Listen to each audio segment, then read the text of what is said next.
Rồi, hello, xin chào các bạn. Hôm nay mình sẽ hướng dẫn các bạn làm cái cây cáp 2.25U K-Bo này nha. Đây, hôm nay mình làm màu trắng, xanh, đỏ, tông trắng, xanh, đỏ. Đó. Rồi.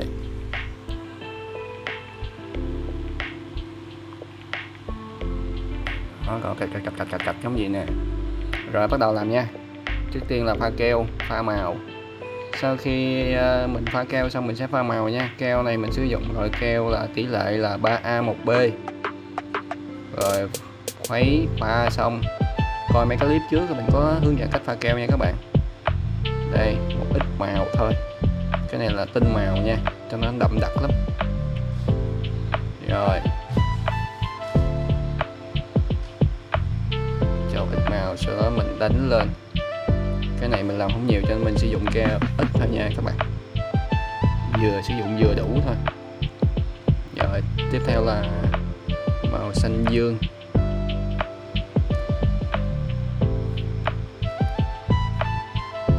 Mấy đều. Các bạn có thể thay thế màu khác nếu như các bạn muốn làm màu theo hợp ý của mình nha. Rồi tiếp theo là mình màu đỏ, khuấy đều luôn. Rồi giờ mình châm vào khuôn, mình dùng tăm tre, mình châm từng màu vô, mình làm một lượt một màu nha. Ok, cứ thế làm hết màu này tới màu kia, làm hết một lượt xong rồi mới đổi màu nha. Màu xanh. Rồi tương tự là màu đỏ.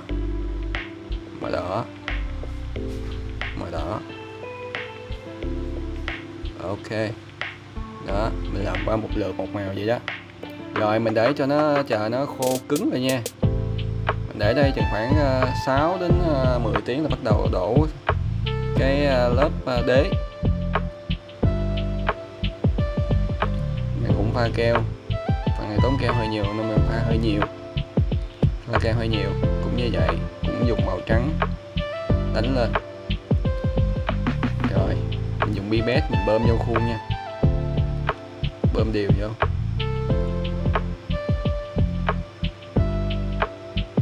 Sắp nha, đừng có đậy nha, tí nữa mình để khuôn trang tim vô là nó tràn ra là phí keo đó.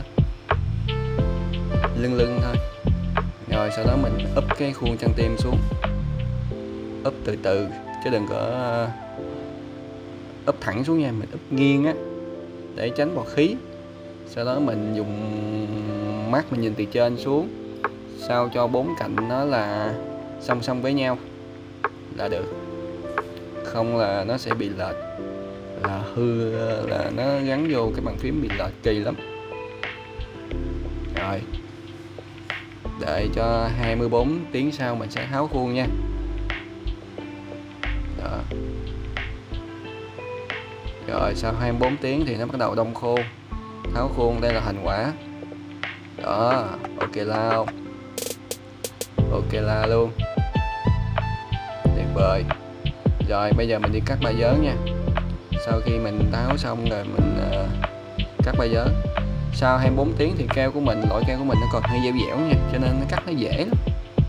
Chứ keo giòn cắt khó, cắt nó phạm tùm lum hết trơn á.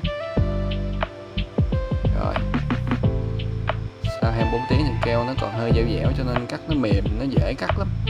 Còn mấy loại keo mà sinh nhiệt cao á, nó nóng rồi nó giòn, nó mau hư khuôn. Thứ nhất, thứ hai là nó giòn, lúc mà cắt ba vớ á nó sẽ bị cắt phạm vô cái thành phẩm của mình luôn, nó bể,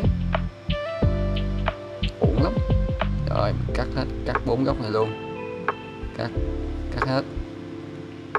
Cắt xong rồi là mà sau 6 tiếng nữa nó cứng hoàn toàn, mình đem đi mài ba vớ cái lớp dưới nha, cái mặt dưới á. Đây cái mặt dưới nè, đó mặt dưới nè, cho nó phẳng lì luôn, nó đẹp lắm, mới gọi là thành phẩm hoàn chỉnh nha anh em. Rồi ok, vậy là mình đã xong một cái clip hướng dẫn anh em làm cái cây cáp 2.25U K-Bo nha. Bàn phím trong bàn phím, cây cáp trong cây cáp. Rồi cảm ơn anh em nha. Ai thấy hay xin anh em cho một chia sẻ, một lượt like nha.